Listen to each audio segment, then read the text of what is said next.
तो जो मैंने सोचा था आसान काम होगा वो काफी मुश्किल हो गया। मगर फिर मैंने किसी ना किसी तरीके से ये काम पूरा कर दिया। बहुत कुछ सीखने को मिला, बहुत कुछ सीखने को मिला। मैं आपको बोलूं तो दर्द सहना पड़ा काफी, मगर सह लिया। रास्ते में एक दिन मुझे दर्द हो रहा था, काफी दर्द हो रहा था, और मैं सोच रहा था अब 6-7 घंटे और चलने हैं। और उस दिन मुझे लग रहा था कि आज मुश्किल है। और एक छोटी सी बच्ची आई, दौड़ती हुई आई मेरे पास, और मुझे कहती है कि मैंने तुम्हारे लिए कुछ लिखा है, मगर तुम अभी मत पढ़ो, इसको बाद में पढ़ना।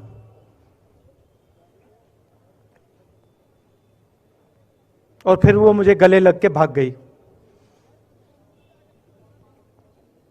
फिर मैंने सोचा अब पढ़ता हूं क्या लिखा है।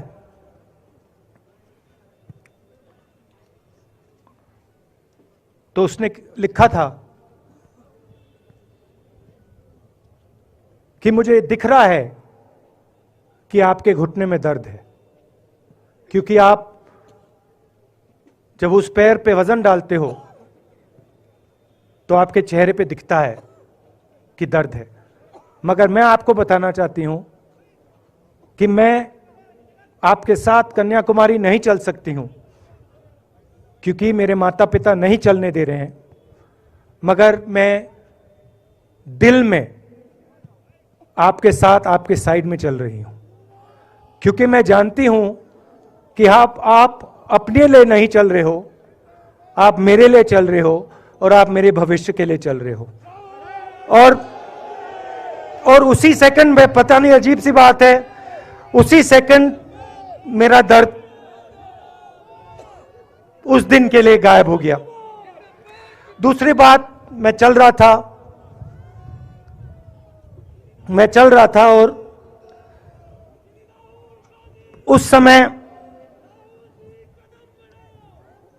उसी समय वहां पे थोड़ी सर्दी बढ़ रही थी। सुबह का समय था और 4 बच्चे आए।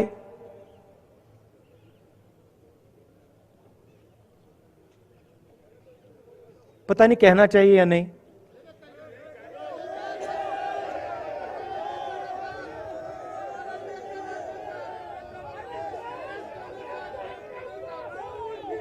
तो कह देता हूं, छोटे से बच्चे थे, भिखारी थे, भीख मांगते थे, और मेरे पास आए। कपड़े नहीं थे, मैंने देखा, शायद मजदूरी भी करते थे तो थोड़ी मट्टी थी उन पे। खैर, मैं ये चीजें देखता नहीं हूं, तो मैं उनके साथ गले लगा, घुटनों पे गया, ऐसे उनको पकड़ा मैंने, क्योंकि मैं उनकी लेवल पे रहना चाहता था। और फिर, नहीं सुनिए, मैं ये बात कहना नहीं चाह रहा था, मगर कह दूंगा। तो उनको ठंड लग रही थी, वो कांप रहे थे, शायद उनको खाना नहीं मिला था, छोटे बच्चे मजदूरी कर रहे थे।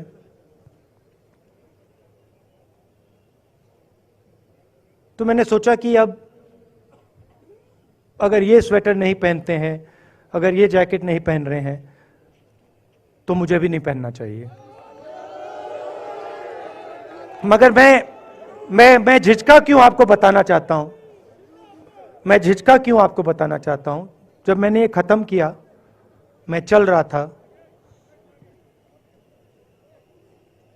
तो हमारे साथ एक व्यक्ति थे, उन्होंने मेरे कान में बोला, राहुल जी, ये बच्चे गंदे हैं, इनके पास आपको ऐसे जाना नहीं चाहिए। तो मैंने उनसे कहा, वो आपसे और मुझसे दोनों से साफ हैं।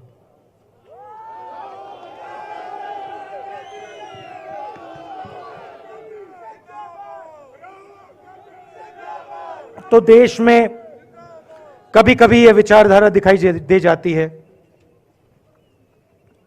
दूसरी बात आपको बता देता हूं, शायद लोगों को अच्छी ना लगे। जब मैं चल रहा था, आपने देखा होगा कि बहुत सारी महिलाएं रो रही थी। आपने देखा?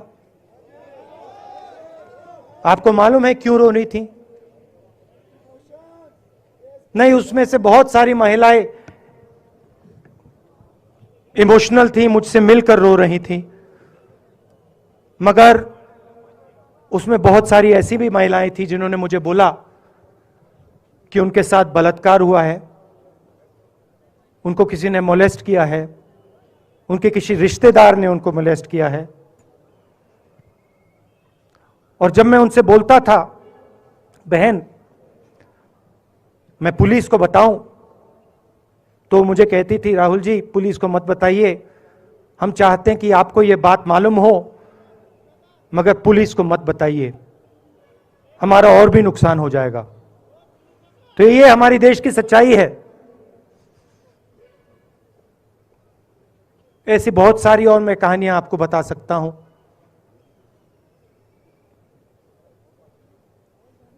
तो फिर मैं कश्मीर की ओर आ रहा था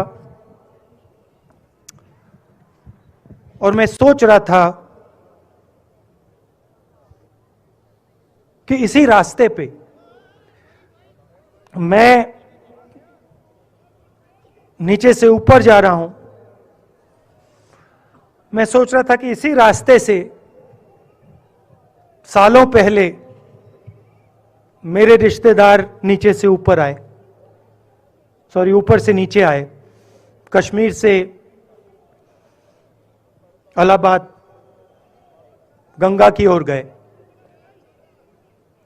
और मुझे ऐसा लग रहा था कि मैं वापस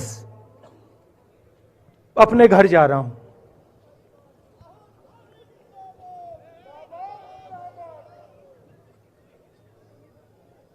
घर मेरे लिए, जब से मैं छोटा था, मैं सरकारी घरों में रहा हूं, मेरा अपना घर नहीं है।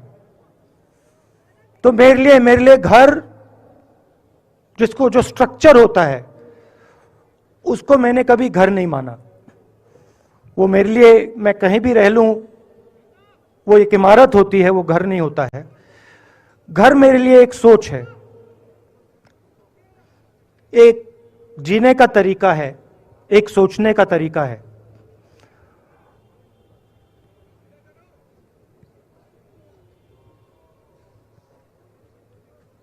और यहां पे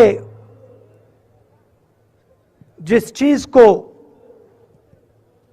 आप कश्मीरियत कहते हो, उसको मैं अपना घर मानता हूं। अब ये कश्मीरियत है क्या? ये जो शिव जी की सोच है एक तरफ, और थोड़ी सी गहराई में जाएंगे तो उसको शून्यता कहा जा सकता है। अपने आप पर, अपने अहंकार पर, अपने विचारों पर आक्रमण करना, और दूसरी तरफ इस्लाम में जिसको शून्यता यहां कहा जाता है, वहां फना कहा जाता है। सोच वही है। इस्लाम में फना का मतलब अपने ऊपर आक्रमण, अपनी सोच पर आक्रमण, जो हम अपना किला बना देते हैं कि मैं ये हूं, मेरे पास ये है, मेरे पास ये ज्ञान है, मेरे पास ये घर है, उसी किले पर आक्रमण करना, वही है शून्यता, वही है फना। और इस धरती पे ये दो जो विचारधाराएं हैं,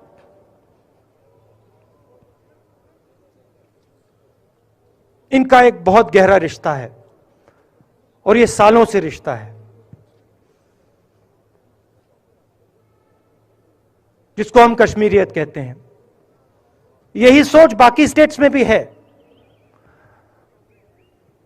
गांधी जी वैष्णव जनतों की बात करते थे, जिसको हम यहां शून्यता, फना कहते हैं, उसको गुजरात में वैष्णव जनतो कहा जाता है। असम में शंकर देव जी ने भी यही बात कही। कर्नाटक से हमारे यहां जो लोग आए हैं, वहां बसवा जी ने यह बात कही। केरल में नारायण गुरु ने ये बात की। महाराष्ट्र ने ज्योतिबा फुले जी ने ये बात की। और यहां इसको हम कश्मीरियत कहते हैं। लोगों को जोड़ना और दूसरों पर आक्रमण नहीं करना, अपने आप पर आक्रमण करना, अपनी कमी देखना।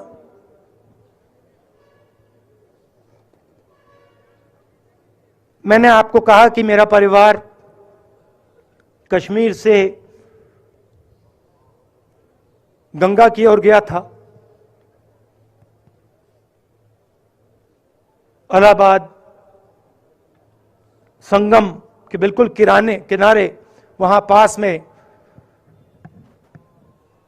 हमारा घर है।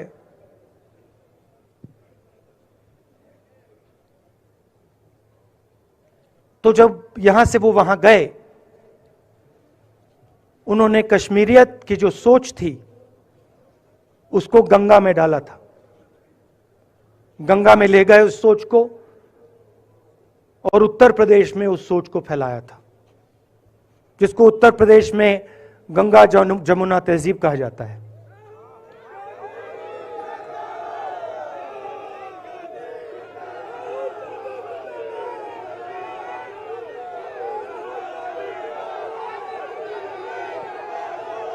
तो उन्होंने, मेरे परिवार ने छोटा सा काम, कोई बड़ा काम नहीं किया। जो आपने उनको सिखाया, जो जम्मू कश्मीर के लोगों ने उनको सिखाया, लद्दाख के लोगों ने सिखाया, क्योंकि उसमें बौद्ध धर्म भी है, उनके पास भी वही सोच, शून्यता की सोच उधर भी है। वो उसको ले गए और उस विचारधारा को, सोच को गंगा में उन्होंने रखा। तो मैं ये सोच रहा था, जब यहां आ रहा था, पैदल चल रहा था, और मुझे सिक्योरिटी वालों ने कहा था कि देखिए, आप पूरे हिंदुस्तान में चल सकते हो, जम्मू में भी चल सकते हो, मगर आखिरी जो 4 दिन हैं कश्मीर में, आपको गाड़ी से जाना चाहिए।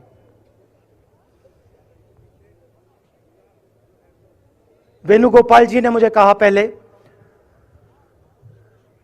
और जो ऑर्गेनाइज कर रहे थे उन्होंने कहा। 3-4 दिन पहले एडमिनिस्ट्रेशन ने कहा कि देखिए, शायद डराने के लिए, कि देखिए अगर आप पैदल चलेंगे तो आपके ऊपर ग्रेनेड फेंका जाएगा। तो मैंने सोचा, नहीं सुनिए, मैंने सोचा कि ऐसे करते हैं, मैं अपने घर वापस जा रहा हूं, 4 दिन पैदल चलूंगा, अपने घर के जो लोग हैं उनके बीच में चलूंगा। और मैंने सोचा कि जो मुझसे नफरत करते हैं उनको क्यों ना मैं एक मौका दूं कि मेरी सफेद शर्ट का रंग बदल दें, लाल कर दें।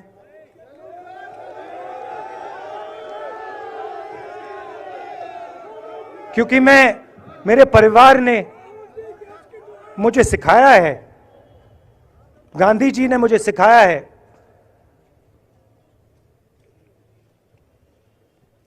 कि अगर जीना है तो डरे बिना जीना है, नहीं तो जीना नहीं है। तो मैंने मौका दिया, मैंने कहा मैं 4 दिन चलूंगा, बदल दो टी शर्ट का रंग, लाल कर दो, देखी जाएगी। मगर जो मैंने सोचा था वही हुआ। जम्मू कश्मीर के लोगों ने मुझे हैंड ग्रेनेड नहीं दिया, अपने दिल खोलकर प्यार दिया, गले लगे।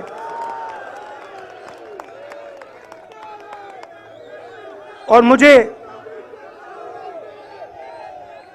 बहुत खुशी हुई कि उन सब ने मुझे अपना माना और प्यार से बच्चों ने, बुजुर्गों ने आंसुओं से मेरा यहां स्वागत किया। मैं अब जम्मू कश्मीर के लोगों से और जो यहां हमारे सेना के लोग काम करते हैं, सीआरपीएफ के लोग काम करते हैं, उनको मैं कुछ कहना चाहता हूं। सबको, जम्मू कश्मीर के युवाओं को, बच्चों को, माताओं को, सबको, सीआरपीएफ के, बीएसएफ के, आर्मी के जवानों को, उनके परिवारों को, उनके बच्चों को मैं कहना चाहता हूं, देखिए मैं हिंसा को समझता हूं, मैंने हिंसा सही है, देखी है। जो हिंसा नहीं सहता है, जिसने हिंसा नहीं देखी है, उसे यह बात समझ नहीं आएगी। जैसे मोदी जी हैं, अमित शाह जी हैं, आरएसएस के लोग हैं, उन्होंने हिंसा नहीं देखी है।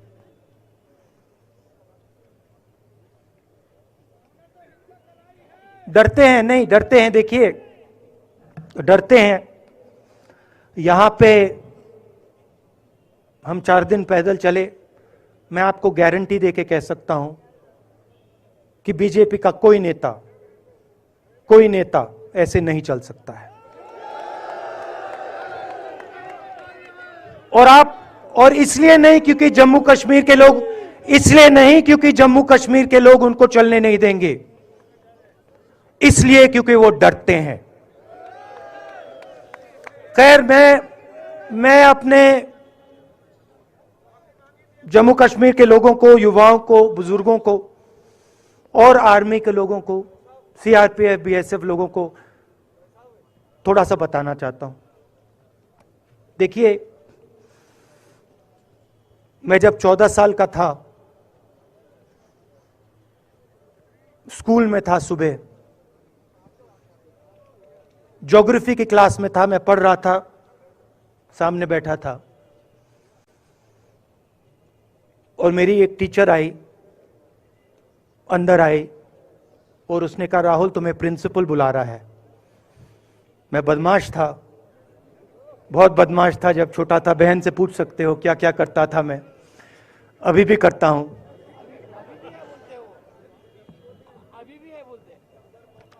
मैंने सोचा प्रिंसिपल बुला रहा है, मैंने कुछ गलती की होगी, अब मार पिटेगी। वहां पे केनिंग होती थी, मैंने सोचा था अब केनिंग होगी मेरी। मगर जब मैं चल रहा था, जिस टीचर ने मुझे बुलाया उसको देखकर मुझे कुछ अजीब सा लगा। और जब मैं प्रिंसिपल के ऑफिस पहुंचा तो प्रिंसिपल ने कहा, राहुल तुम्हारे घर से फोन कॉल है।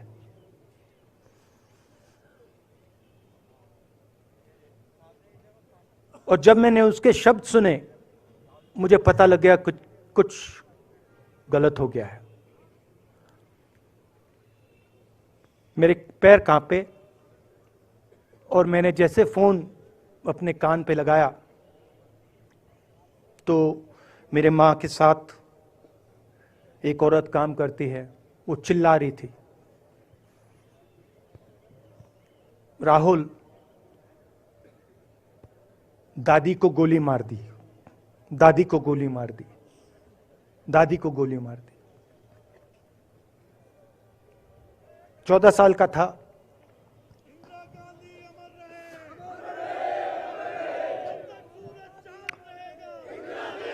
देखिए, ये जो मैं कह रहा हूं, ये जो मैं अभी कह रहा हूं, ये बात प्रधानमंत्री को नहीं समझ आएगी, ये बात अमित शाह जी को नहीं समझ आएगी, ये बात डोवल जी को भी नहीं समझ आएगी, मगर ये बात कश्मीर के लोगों को समझ आएगी, ये बात सीआरपीएफ के लोगों को समझ आएगी, ये बात आर्मी के लोगों को समझ आएगी, उनके परिवारों को समझ आएगी। तो उन्होंने मुझे कहा, नाम ओंगमू है उसका, उसने कहा दादी को गोली लग गई, दादी को गोली लग गई। और फिर मुझे गाड़ी में वापस ले गए, प्रियंका को मैंने स्कूल से उठाया, मैं वापस गए।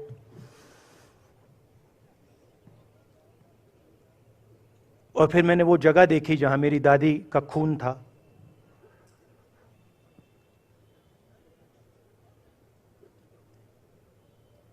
पापा आए, मां आई, मां बिल्कुल हिल गई थी, बोल नहीं पा रही थी।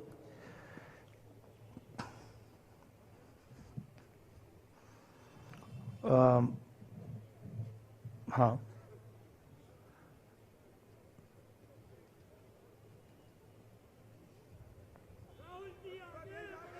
फिर क्या हुआ, तो जो हम लोग हैं जिन्होंने हिंसा देखी है,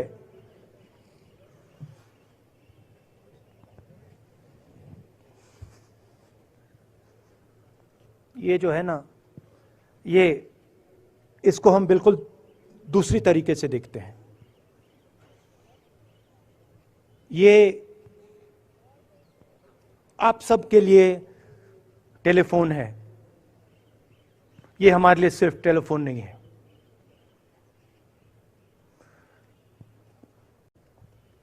उसके बाद 6-7 साल बाद मैं अमेरिका में था और फिर से टेलीफोन आया। 21 में टेलीफोन आया। जैसे बहुत सारे, जैसे जो पुलवामा में हमारे सैनिक मरे थे, उनके घर टेलीफोन आया होगा, हजारों कश्मीरी लोगों के घर टेलीफोन आया होगा, सेना के परिवारों को टेलीफोन आया होगा, वैसा ही टेलीफोन आया। पिता के एक दोस्त थे, उन्होंने मुझे फोन किया और कहा, राहुल बुरी खबर है। मैंने उनसे कहा, मैं जानता हूं, पापा मर गए। कहते हैं हाँ। मैंने कहा धन्यवाद, फोन रख दिया। तो मेरा कहना है जो हिंसा करवाता है, जैसे मोदी जी हैं, अमित शाह जी हैं, अजीत डोवल जी हैं, आरएसएस के लोग हैं, वो इस बात को समझ नहीं सकते हैं, वो दर्द को समझ नहीं सकते।